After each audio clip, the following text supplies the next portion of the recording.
जय भोलेनाथ। हर हर महादेव। कन्या राशि, आप सबका बहुत बहुत स्वागत है। मित्रों, आने वाले समय में घर में होगी पैसों की बारिश, जिसकी वजह से जो भाग्य में नहीं वो भी मिलेगा। मित्रों, कई जातक हमसे यह सवाल पूछते हैं, उनके मन में यह उत्सुकता रहती है, क्या हमारी कुंडली में राजयोग है या नहीं है।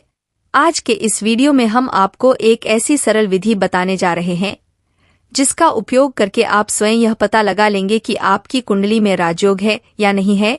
इसके साथ साथ दोस्तों, आज के इस वीडियो में हम आपके जीवन काल के बारे में हर एक बात के बारे में चर्चा करने वाले हैं। क्यों आपके जीवन में इतनी समस्याएं चल रही हैं? हम काफी लंबे समय से यह देखे चले आ रहे हैं कि आपके जीवन में समस्याओं का अंत नहीं हो रहा है। खासतौर से रुपये पैसे को लेकर समस्या बहुत अधिक बढ़ गई है और रिश्ते नातों में भी उथल पुथल मची हुई है। तो दोस्तों, इस वीडियो में हम आपके जीवन के हर एक पहलू पर विस्तार से गौर करने वाले हैं। आपके जीवन की सफलता, आपके जीवन की असफलता, आपके उतार चढ़ाव, हर एक विषय पर चर्चा करने वाले हैं। और इससे भी महत्वपूर्ण यह बात है कि जिन लोगों की कुंडली में राजयोग नहीं है, उन्हें राजयोग का सुख कैसे प्राप्त होगा, इस विषय पर भी हम चर्चा करेंगे। तो वीडियो को पूरा देखना, शुरू से लेकर अंत तक वीडियो के हर एक भाग को गौर से देखना है और समझना। वीडियो में बहुत ही गहरी बातें बताई जा रही है, तो वीडियो को आपको पूरा देखना है। और आपसे एक निवेदन है कि चैनल को सब्सक्राइब करना भी ना भूले और कमेंट में पूरे भक्ति भाव के साथ जय मां भद्रकाली लिखना भी ना भूले। माता आपका कल्याण करेंगी। चलिए दोस्तों, वीडियो की शुरुआत करते हैं। भगवान श्री कृष्ण के एक बहुत ही सुंदर विचार के साथ यह आपको एक नई ऊर्जा और प्रेरणा भी देगा। तो दोस्तों, भगवान श्री कृष्ण कहते हैं कि एक ऐसा इंसान जो अपने जीवन की किसी भी सफलता या फिर किसी भी असफलता से विचलित नहीं होता, ना ही शोक मानता है और ना ही खुशियां मनाता है, तथा अपने जीवन के हर एक कर्म को ईश्वर को समर्पित करता है। किसी भी कर्म के लिए उसके दिल में लालच नहीं होता, कोई भी इच्छा नहीं होती, और इससे भी महत्वपूर्ण बात है, उसके द्वारा किए गए कार्य से किसी को भी हानि नहीं होती, तकलीफ नहीं पहुंचती। ऐसा इंसान सचमुच में कर्मयोगी है और उसके द्वारा किया गया हर एक कर्म एक योग है, यानी कि ईश्वर से जुड़ाव है। हर एक कर्म उसके ईश्वर के लिए होते हैं और उसे ईश्वर के नजदीक ले जाता है। ऐसा इंसान ही भगवान का सच्चा भक्त कहलाने के लायक होता है और उसे ही जीते जी और मृत्यु के बाद भी स्वर्ग की प्राप्ति होती है। तो भगवान श्री कृष्ण यहाँ पर यह कहना चाह रहे हैं कि जब इंसान स्वयं अपना मालिक बनता है और सब कुछ खुद ही करना चाहता है, तो हर एक घटना उसे बहुत प्रभावित करती है और ऐसी स्थिति में उसका जीवन नर्क के समान हो जाता है। बेहतर यह होगा कि इंसान को यह स्वीकार कर लेना चाहिए कि यह संसार भगवान के द्वारा बनाया गया है, वह स्वयं भी भगवान के द्वारा बनाया गया है। उसके जीवन में जो कुछ भी घट रहा है वह स्वयं भगवान की इच्छा से हो रहा है, वह माध्यम मात्र है। वह कोई भी कर्म करेगा वही फल प्राप्त होंगे। ऐसे में उसे जो भी कर्म का फल मिलेगा उसे वह ईश्वर का प्रसाद समझकर उन्हें स्वीकार कर लेगा और उसके जीवन में कोई भी कष्ट नहीं रहेगा, क्योंकि उसके जीवन में संतुष्टि का भाव उत्पन्न हो जाएगा। और जो इंसान अपने जीवन में असंतुष्टि के साथ जीता है, उसका जीवन ही सफल है और स्वर्ग के समान है।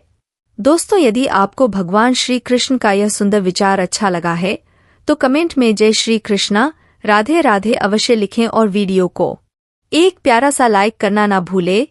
चलिए दोस्तों, वीडियो की शुरुआत करते हैं। बहुत सारे लोग हमसे यह प्रश्न पूछते रहते हैं कि हमारे जीवन में इतनी समस्याएं आखिर क्यों है। रुपये पैसे को लेकर समस्याएं बनी रहती हैं, रिश्ते नातों में भी उतार चढ़ाव बने रहते हैं, कभी स्थिरता नहीं आती है, उद्योग धंधे सारे ठप पड़े हैं, पैसा जहां भी लगा दो वापस आता ही नहीं है, डूब ही जाता है। किसी को यदि उधर भी पैसा दे दिया तो कभी भी वापस नहीं आता, वापस देने की स्थिति कभी बनती नहीं है।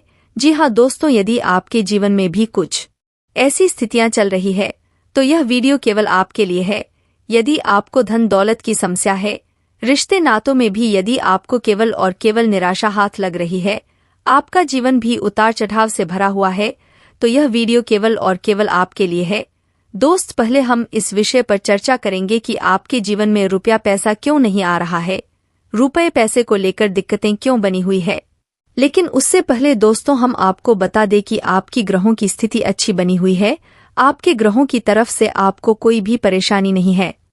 तो फिर आपके मन में यह सवाल उठेगा कि फिर ऐसी कौन सी समस्या है जो आप अपने जीवन में इतने दुखी है, परेशान है, आपके धंधे व्यापार चल नहीं पा रहे हैं, रुपए पैसे की इतनी दिक्कत क्यों बनी हुई है? तो दोस्तों हम आपको बता दें कि कई बार ऐसा होता है कि जो जीवन में समस्याएं चल रही हैं उनके कारण दूसरे ना होकर हम स्वयं भी हो सकते हैं, यानी हमारे स्वयं के द्वारा की जाने वाली कुछ गलतियां होती हैं जिनकी सजा हमें मिल रही होती है, जिनके बदले में हमें कष्ट मिल रहे होते हैं। जी हाँ दोस्तों, और आपके साथ तो अक्सर ऐसा होता है कि आपको अक्सर अपने लोगों से ही धोखा मिलता है, आपके अपने ही आपका शोषण करते हैं, आपकी परेशानियां बढ़ती रहती हैं और प्रेम के मामले में भी आपकी राशि के जातक अक्सर धोखा खाते हैं, अक्सर परेशान रहते हैं, या तो आप लोगों को सच्चा प्रेम कभी मिल ही नहीं पाता है, और यदि मिल भी जाता है उसमें इतनी रुकावटें आती हैं कि कभी कभार रिश्ता समाप्त होने की स्थिति बन जाती है। तो दोस्तों हम आपको बताएंगे कि आपके द्वारा कौन सी ऐसी गलतियां की जा रही है जिनकी वजह से आपके जीवन में सारी समस्याएं चल रही है। कहीं ना कहीं उसके लिए आप स्वयं ही जिम्मेदार हैं। दोस्तों हमें यह स्वीकार करने में कभी झिझक नहीं होनी चाहिए कि गलती हमारी भी हो सकती है। तो दोस्तों ध्यान से सुनिए कि सबसे पहली गलती आपकी क्या है। हम आपको बता दें कि आपकी सबसे पहली गलती जो आपकी सफलता की सबसे बड़ी बाधक है वह है कि आप अपने आसपास नकारात्मक वातावरण हमेशा बनाकर रखते हैं। जी हाँ दोस्तों, आप माने या ना माने लेकिन यह बात 100% सत्य है। लेकिन कैसे, यह हम आपको बताते हैं। तो दोस्तों आपकी सबसे बड़ी गलती है कि आप बात बात पर क्रोध करते हैं, और यदि आप क्रोध कर नहीं पाते हैं तो गुस्सा आपके मन में भरा रहता है। फिर वह गुस्सा किसी ऐसे इंसान पर निकलता है, खासतौर से आपके अपनों पर, आपके परिवारजनों पर निकल जाता है, जिससे कि आपके परिवार का माहौल भी दूषित हो जाता है और आपका स्वयं का मन भी जब उस गुस्से को संचित करके रखता है, जब अपने मन में आप उस गुस्से को रखते हैं तो आपका मन भी दूषित होता है। इससे आपके आसपास एक नकारात्मक वातावरण तैयार होता है, आपके परिवार का माहौल भी नकारात्मक हो जाता है। अब दोस्तों आपको यह याद रखना होगा कि यदि आप नकारात्मक वातावरण अपने आसपास रखेंगे तो नकारात्मक वातावरण नकारात्मक ऊर्जाओं को ही अपनी ओर आकर्षित करेगा और आपको लगातार कष्ट देता ही रहेगा। जी हाँ दोस्तों, बात कड़वी है पर सत्य है। आपके अंदर थोड़े बहुत अहंकार के अंश भी पाए जाते हैं। अहंकार भी आपके अंदर कहीं ना कहीं अवश्य ही पाया जाता है, जो कि दूसरी सबसे बड़ी वजह बनती है आपके आसपास के वातावरण को बिगाड़ने के लिए, नकारात्मकता को आपकी ओर आकर्षित करने के लिए। जी हाँ दोस्तों, हम जानते हैं कि आप दिन भर अपने कामकाज में व्यस्त रहते हैं, अपनी दुकान पर, अपने व्यापार पर आप दिन भर लगे रहते हैं, कठोर परिश्रम करते हैं, पर आपको सफलताएं प्राप्त नहीं हो पा रही हैं, जिनकी वजह से आप मन ही मन दुखी रहते हैं, थोड़ा बहुत क्रोधित भी रहते हैं, और वही गुस्सा आपका इकट्ठा होता रहता है। और शाम को जब आप अपने घर में आते हैं तो किसी बात पर ही आपके परिवारजनों पर आपका गुस्सा टूट पड़ता है। लेकिन यह गलत है, आप स्वयं भी इस बात को जानते हैं कि यह गलत है और इस गलत को आपको रोकना ही होगा, वरना आपके जीवन में खुशहाली कभी आ नहीं सकती। चाहे कोई भी देवी देवता आप पर कृपा करें और चाहे कोई भी ग्रह आपके पक्ष में क्यों ना हो जाए। जी हाँ दोस्तों, हम आपको बता देंगे, आपको यह गलती स्वीकार करनी ही होगी, और आपको जब यह गलती पता लग जाए तो धीरे धीरे इसमें सुधार करने की कोशिश करें। आप देखेंगे कि परिस्थितियां बदलना शुरू हो जाएंगी। तो दोस्तों अब कुछ जातक ऐसा सोचेंगे कि आखिर क्रोध को कैसे काबू में करेंगे, या मन खराब है तो उसे कैसे संतुलित करेंगे। तो दोस्तों हम आपको एक बहुत ही सरल विधि बताते हैं कि आप जब भी आपको क्रोध आए तो आप एकांत में बैठ जाएं, पद्मासन में बैठे यानी आलथी पालथी मार कर बैठ जाए, रीढ़ की हड्डी सीधी रखें और अपनी बाई नाक से सांस ले, दाहिने नथुने को अपने अंगूठे से रोक ले, बाई आंख से आप गहरी गहरी सांस ले और छोड़े। दोस्तों इसे चंद्र स्वर कहते हैं, और जब आपका चंद्र स्वरूप सक्रिय हो जाएगा तो आपके मन में एक शांति छा जाएगी और आपका क्रोध भी गायब हो जाएगा। जी हाँ दोस्तों, यह हमारे ऋषि मुनियों के द्वारा आजमाया गया है, वह बहुत ही शक्तिशाली उपाय है। वह इसे आप भी अपने जीवन में शामिल करें, आपको निश्चित ही फायदा पहुंचेगा। दोस्तों आपको पता है कि आपकी दूसरी गलती है कि आप बहुत जल्दी ही उत्तेजित हो जाते हैं। कहने का मतलब यह है कि जैसे ही आपको थोड़ी सी सफलता प्राप्त हो आप उसका बखान करने लगते हैं, सभी को बताने लगते हैं और इसी प्रकार जब आपको कोई कष्ट हो, कोई तकलीफ हो, तो आप उसे भी दूसरों को खुलकर बताने लगते हैं, या फिर जिन्हें आप अपना मित्र समझते हैं, नज़दीकी समझते हैं, उन्हें आप अपने दुख में शामिल कर लेते हैं, सुख में शामिल कर लेते हैं। लेकिन दोस्तों, आप याद रखें कि हर एक व्यक्ति जो आपके नज़दीक है, आपका खास है। जरूरी नहीं कि वह हमेशा आपका खास हो सकता है मन ही मन में आपसे बहुत दुश्मनी मानता हो, आपसे बहुत ही ज्यादा नफरत करता हो। आप उसे जब अपनी कोई भी बात बताते हैं, जैसे आपकी खुशी या आपका दुख, तो वह इंसान अपने मन में नकारात्मक विचार लाता है, जिसका आपके ऊपर भी प्रभाव पड़ता है। जी हाँ दोस्तों, याद रखें, आपके मन में जो चल रहा है, आपके जीवन में जो चल रहा है, उसे आप किसी के साथ चर्चा न करें जब तक उसका एक उचित परिणाम प्राप्त न हो जाए। मित्रों, अब जो हम आपको बात बताने जा रहे हैं, एक ऐसा उपाय बताने जा रहे हैं, उसको पूरे होशो आवाज में सुनिएगा। ये उपाय आपके जीवन से सारी दिक्कत, परेशानियों को दूर करने का दम रखता है। तो ध्यान से सुनिए अब। तो आपके जीवन में रैन बसेरा किसका है, क्या दुखों का है? यह दुख आपके जीवन से क्यों कम नहीं हो रहे हैं? क्यों हर समय आपके जीवन में दुख लगे रहते हैं? चाहे वह शारीरिक दुख हो, चाहे अपनों से मिलने वाले दुख हो, चाहे औलाद के दुख हो, चाहे एक भौतिक सुख का जीवन में न होना इसके दुख हो। दुख हर तरह से होते हैं। किसी न किसी कारण से इंसान दुखों में उलझा रहता है। जब दुख लंबे समय तक इंसान के जीवन से न जाए, तब यह हमें सोचने पर मजबूर कर देता है कि ऐसा क्या कारण है, क्या ज्योतिष कारण है, क्या मेरी किस्मत से जुड़े कारण है, जो मुझे पल पल में और लंबे समय तक दुख ही दुख दे रहे हैं। आज मैं आपको बताने वाला हूं कि ऐसे दुख जो जीवन में हमेशा इंसान के जुड़े रहते हैं, या फिर यूं कहें कि इंसान के जीवन में दुखों का ही रेन बसेरा हो जाता है। सुख चाहे भौतिक सुख हो, चाहे अपनों से मिलने वाले सुख हो, चाहे किसी भी प्रकार का सुख हो, इंसान के जीवन में कहीं आसपास भी नहीं फटकते हैं, और इंसान दुखों से उलझते हुए अपने जीवन का काफी समय व्यर्थ कर देता है, जो कि इंसान एंजॉय कर सकता था। आज मैं आपको बताने वाला हूं कि ऐसे क्या कारण होते हैं और इन दुखों को कैसे हम अपने जीवन से निकाल सकते हैं। आपने केतु के बारे में तो सुना ही होगा। केतु हमारे जीवन में अगर शुभ हो तो इंसान को जीवन में हर तरह की ऐश और शोहरत देता है, हर तरह के एंजॉयमेंट देता है। पर जब केतु ही डिस्टर्ब हो जाए तो इंसान दुखों के अलावा जीवन में कुछ नहीं बोल पाता है। केतु के खराब होने के कई कारण हैं। अगर हम बात करें कि केतु अगर कुंडली में खराब हो जाता है तो उसके कारण क्या होते हैं। सूर्य शुक्र की युति हो जाए, चंद्र शनि की युति हो जाए, अगर केतु कहीं गलत भाव में चला गया तब शुक्र कुंडली में मारा जाता है, तब भी केतु खराब होता है। और खराब केतु खराब कुंडली में देखने में तो बहुत अच्छा बैठा हुआ है ऐसा लगता है, पर उस केतु के छुपे छुपाए परेशानियां और लक्षण हमेशा हमें हमारे जीवन में कहीं न कहीं हमें परेशान करती रहती हैं।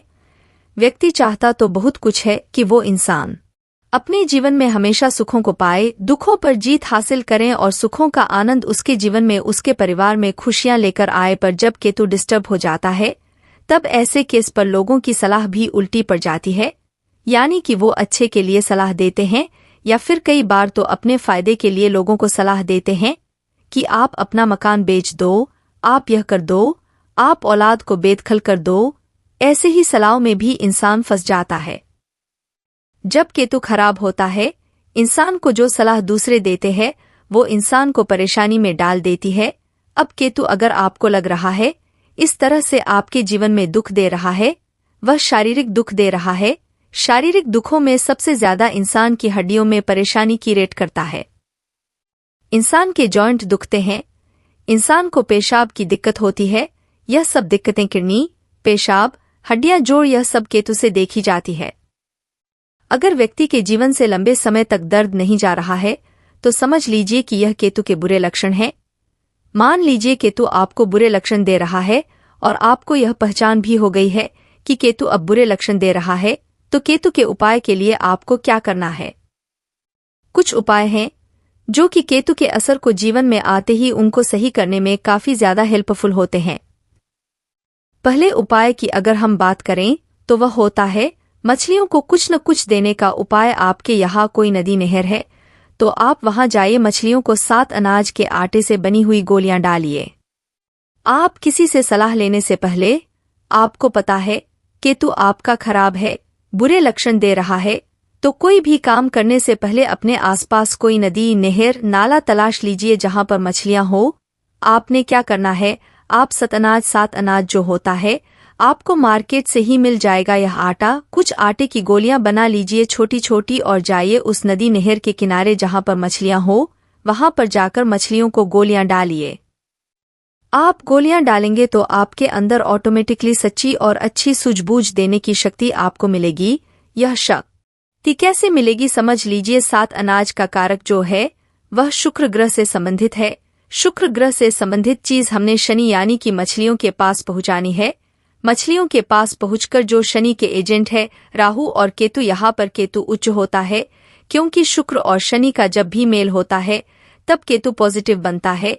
यह आपको एक अच्छी सूझबूझ देने में काम करेगा। हो सकता है कि आपको पहली बार में ही इस उपाय के इफेक्ट दिखाई दे।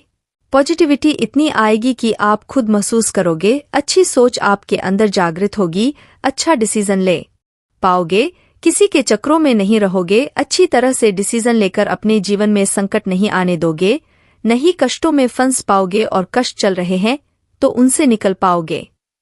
अब दूसरा उपाय क्या होता है, मान लीजिए सूर्य और शनि का योग है, तब भी यहाँ पर केतु खराब हो जाता है। मान लीजिए सूर्य शनि आपके कुंडली में खराब है तो ग्रहण के उपाय करते रहिए जैसे कि मैं आपको बताता हूँ। पूजा वाला नारियल, काले सफेद तिल, बादाम, उड़द, इन चीजों को काले कपड़े में लपेट के जल प्रवाह करते रहिए। एक रेमेडी हो गई। जब भी सूर्य और शुक्र कुंडली में इकट्ठे हो तब ऐसे केस में यह दिक्कत बहुत ज्यादा देता है। औलाद की दिक्कतें दे सकता है, आपकी शरीर की दिक्कत दे सकता है। ओवल केतु को डिस्टर्ब करने वाला यह योग होता है। इस योग के लिए कांसे की कटोरी में लाल गेरू लेके जल प्रवाह करते रहिए कटोरी के सहित, तभी केतु के आपको अच्छे असर देखने को मिलेंगे। अब चंद्र और शनि देखिए, 8 नवंबर को चंद्र ग्रहण पड़ रहा है और चंद्र और शनि की युति जिसकी भी कुंडली में है वह लोग तो यह काम जरूर करें क्योंकि चंद्र और शनि का योग ही केतु को नेगेटिव कर देता है। यह उपाय आपने ग्रहण के समय करना है। पूजा वाला नारियल, काले सफेद तिल और साथ में साबुत उड़द, बादाम, यह सारे काले कपड़े में लपेटकर जल प्रवाह कर आइए। जल प्रवाह नहीं कर सकते तो मंदिर में देकर आइए। इसके साथ साथ अगर हम दुखों की बात करें तो जब किसी इंसान को चोट लगती है, आपने देखा होगा तो बड़े बुजुर्ग क्या करते हैं, हल्दी वाला दूध पिलाते हैं। क्यों पिलाते हैं, कभी आपने सोचा है? जब दुख यानी कि दर्द शरीर में आ गया तो वह केतु है और केतु के दोष दूर करने के लिए चंद्र और बृहस्पति की मदद ली जाती है। चंद्र हो गया दूध, बृहस्पति हो गए हल्दी, यह दिया जाता है ताकि उसके शरीर से वह दुख दर्द कम हो, किसी प्रकार का सेप्टिक न बने, किसी प्रकार से आगे जाकर दिक्कतें न हो। यह लॉजिक होता है कि हम क्रमांक दूसरे ग्रहों को इस्तेमाल करके अपने उस ग्रह की जो प्रॉब्लम आ रही है उसको सही कर रहे होते हैं। अब इसके साथ साथ मान लीजिए आपने केतु को सही करना है तो केतु को सही करने के लिए केसर का तिलक बृहस्पति को उच्च करिए, यानी कि बृहस्पति को अच्छा करे। केसर माथे, जुबान, नाभि, कानों पर भी लगा सकते हैं। इसके साथ साथ एक लहसुनिया रत्न होता है, वह पहन सकते हैं अपने इंडेक्स फिंगर में या फिर सुलेमानी। अब यह जो रत्न होंगे या तो पंच धातु में पहने, सोने में पहने या पीतल में पहनिए, क्योंकि हर एक रत्न का काम करना डिपेंड करता है कि इसके साथ आपने कौन सी धातु का इस्तेमाल किया है, क्या उसके मित्र ग्रह की है। और पंच धातु तो एक ऐसी धातु है जो हर एक रत्न के साथ काम कर जाते हैं। किसी भी रत्न के साथ पहन लीजिए, इसका कोई भी साइड इफेक्ट नहीं होता। कई लोगों को चांदी नुकसान करती है, सोना नुकसान करता है, सूट नहीं करता तो पंचधातु में पहनिए, इसमें कोई प्रॉब्लम नहीं है, आपको 100% सूट करेगा। अब इसके साथ साथ केतु को और अच्छा करने का सिंपल तरीका, मान लीजिए आप नहीं ज्यादा उपाय कर पा रहे, नदी नहर नहीं है, तो आप एक काम करिए, एक आंवले का पौधा अपने घर के आसपास कहीं लगा दीजिए। घर में मत लगाइए, घर के आसपास लगा दे या कहीं धर्मस्थान या मंदिर में जाकर लगा दीजिए और उसकी डेली आप सेवा करिए। सेवा कैसे करनी है, उसको बढ़ने दीजिए, 4 दीवारी कर दीजिए, जाली लगा दीजिए ताकि वह खराब न हो। उसके ऊपर आप जल चढ़ाते रहिए, जैसे जैसे वह पौधा बड़ा होता रहेगा केतु दूसरे भाव में यानी कि धर्म स्थान में बहुत अच्छे असर देता रहेगा। जो भी दोष होते हैं सही हो जाते हैं। लगाइए, देखिए आपके केतु के दोष कैसे दूर होंगे। या फिर आप आंवला समय समय पर धर्म स्थान में दे सकते हैं, या फिर केला फल जो केले होते हैं। केले का दान आप धर्म स्थान दे सकते हैं। धर्म स्थान में दीजिए क्योंकि यह धर्म स्थान चाहे वह कोई भी जाति, कोई भी धर्म का व्यक्ति है, उसका जो धर्म स्थान होगा वह अपने धर्म स्थान में देगा। चाहे तो पुजारी को भी जाकर दे सकते हैं। पौधा लगा लेने से काफी अच्छे रिजल्ट मिलेंगे। केतु खराब है तो घर में किसी तरीके से आप यह पौधे मत लगाइए। जो ग्रह प्रॉब्लम वाले हैं उनसे संबंधित चीजों को घर में मत लगाइए, नहीं तो वह प्रॉब्लम देंगे। उनको अच्छी जगह शुभ स्थान पर लगाइए। बाहर लगा सकते हैं। लोगों को छाया देगा। उनके जीवन में कोई परेशानी है उनकी छाव मिलती है। आप प्रकृति के साथ जोड़ते हैं। यह चीजें करिए। नेचुरल तरीके से अपनी परेशानी का हल ढूंढिए और नेचुरल तरीके से किया गया उपाय लंबे समय तक काम करता है। अब आपने इतने उपाय समझ लिए केतु के, और केतु से संबंधित कुत्ते की सेवा तो रह ही गई। कुत्ते की सेवा जितना करेंगे उससे प्यार जागृत करेंगे, अपनापन उसे महसूस होना चाहिए।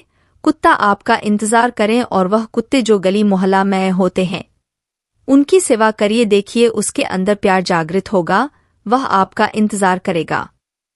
उतना ही केतु शुभ होगा, यानी कि अपने हाथों से उसे वह दीजिए जो उसे पसंद है। ब्रेड, दूध, जो भी, जैसे कुत्ते के बिस्किट आते हैं, कुछ भी ऐसी चीजें दीजिए। देखिए कितने अच्छे रिजल्ट आपको मिलेंगे।